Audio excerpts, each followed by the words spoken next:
Welcome back, friends, to another episode of the Global Crusade with Kumuyi, GCK Daily. Here, we revisit the past displays of God's awesome presence at the Global Crusades. You know, the man of God for these crusades is Pastor Dr. W.F. Kumuyi, an international evangelist whose over 50-year ministry has touched many lives across the globe. By the special grace of God, he has ministered messages of truth, faith, salvation, and hope. We pray that as you watch today's episode, you will leave abounding. So I would like you to journey with me for a brief analogy. I want you to imagine that there's a cage with steel rod bars on all four sides. There isn't a door for entry nor exit, just the steel bars. And inside, there's a chair for the person who sits in that chair all day, just caged up. The cage is sin. And if you do not know Jesus, the person who sits in that chair is you. Although not knowing Jesus doesn't physically look the same for everyone, spiritually, it looks exactly the same. You sit there day in and day out, sometimes not even recognizing the days as they pass by. There, you can't help but stare off into the distance and watch as nothing provides your life with the meaning that you've been looking for. In that cage is emptiness, desolateness, it's destitution. I would be remiss if I didn't tell you the truth. The truth is that those steel bars represent the lies of the enemy that have separated your heart and its affection from God. The truth is that to have Christ is to have life. So watch now. Christ will destroy those caging bars of lies, regain your heart's affection, and restore your life. And you feel the guilt of your sin and the power of your sin and your helplessness in your sin. You are a candidate for salvation. It will save you. It will forgive you. It will transfer your name from the dungeon of darkness and bring your name to life and light in Jesus' name. Here is a faithful saying and worthy of all to accept, that Jesus Christ came into the world to save sinners, of whom I am chief. What does that mean? Saul, who became Paul, said, I was bad, very bad, as badness could be. I was injurious, as any violent man could ever be. I was a blasphemer. I was terrible. I was the chief, the highest, the greatest, the most wicked of all sinners. If God can save me, he was saying, the chief of sinners, then all the other people that queue behind me, the Lord will save them. If he could save Saul and he became Paul, there is hope for you. I don't have to do any other thing. Christ is Savior. He came into the world to save sinners. Look at verse 16. It says in verse 16, howbeit for this cause I obtained mercy. Remember, you are not coming, I paid much money to the church. I obtained mercy. I did good. I sent somebody to school. I gave clothes to the naked. I gave water to the thirsty. That's not why you're saved. It says, I obtained mercy, that in me first Jesus Christ might show forth all long suffering for a pattern.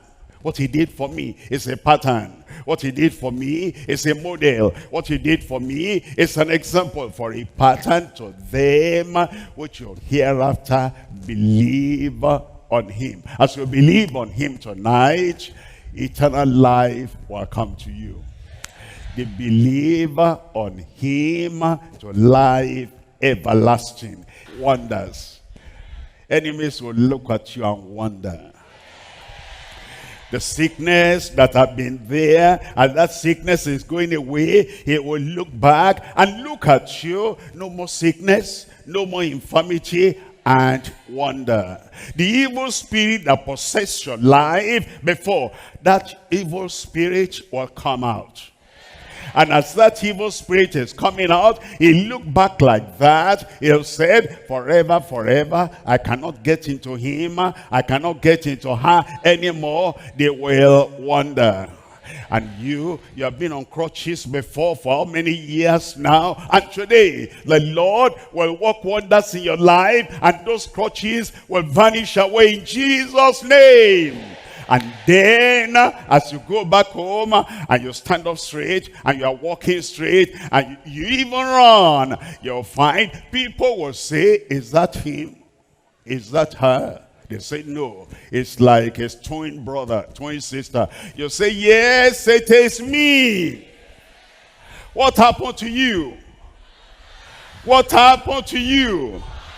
You got 8 wonders in your life in Jesus' name. You turn this side, miracle. You move on here, miracle. You turn the other side, miracle. Anywhere you are in the arena, anywhere you are far away there, as we pray and mention the name of Jesus, wonders will come to you in Jesus' name. We thank God for what we've heard so far, and I know that you have already been blessed. Here are 2 things to remember as we listen a little bit more. Number 1, to believe is to know that God is able and willing to save you.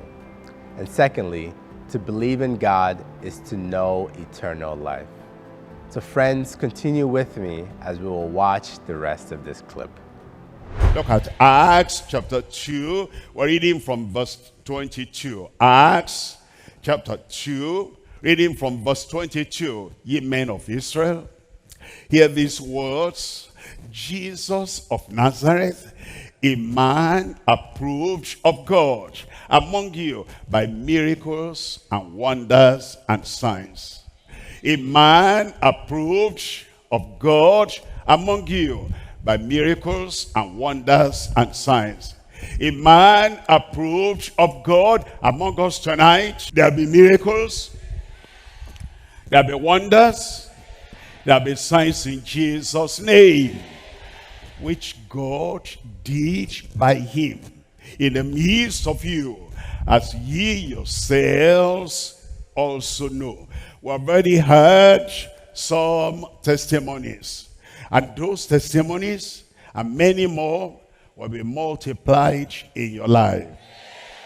Look at verse 43 there, verse 43. It tells us in verse 43, and fear came upon every soul, and many wonders. How many wonders? Many wonders. I said, what kind of wonders? Many wonders for the young, for the old, for the educated, for the normal people, for the boys, for the girls. Many wonders and signs were done by the apostles. Christ did the wonders, and then he transferred the power to his own disciples, and everywhere they met, wonders took place. And everywhere, as we're meeting together, and we meet in the name of Jesus, wonders. Let's look at 1 Samuel chapter 2, and I'm reading from verse 8. 1 Samuel chapter 2, we're reading from verse 8. In 1 Samuel chapter 2, verse 8, he raiseth up the poor out of the dust, and lifted up the beggar from the dunghill, to set them among princes, and to make them inherit the throne of glory. For the pillars of the earth are the Lord's, and he has set the world upon them. He has power, he has wisdom, he has ability to set the whole globe on invisible pillars. And the globe is rotating, And yet, nothing is shifting. The God who has the power and the wisdom, and he has the ability to set the whole world upon those invisible pillars, that same God will lift you up today. Out of the dungeon, he'll lift you up. Out of your poverty, he'll lift you up. Out of your suffering, he'll lift you up. Out of your imprisonment, it will lift you up.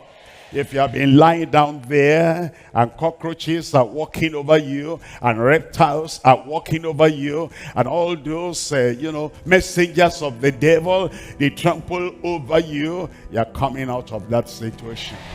Our time together today has been full of deliverance and impartation.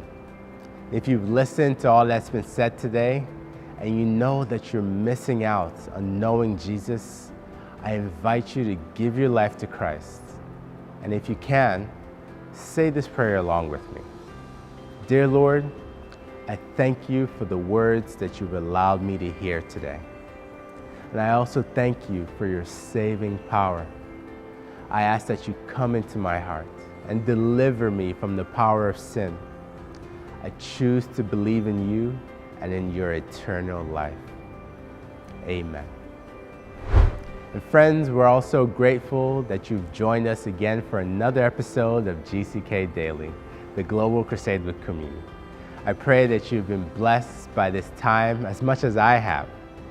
And if you would like to receive help in your walk with God, please visit us at dclm.org/connect. We want to hear from you and encourage you along this journey of faith. Also, please connect with us via our social media channels to share testimonies and to receive updates as well as helpful resources from us. When you share this video with your friends, it really helps us to spread the word. I hope to see you again soon.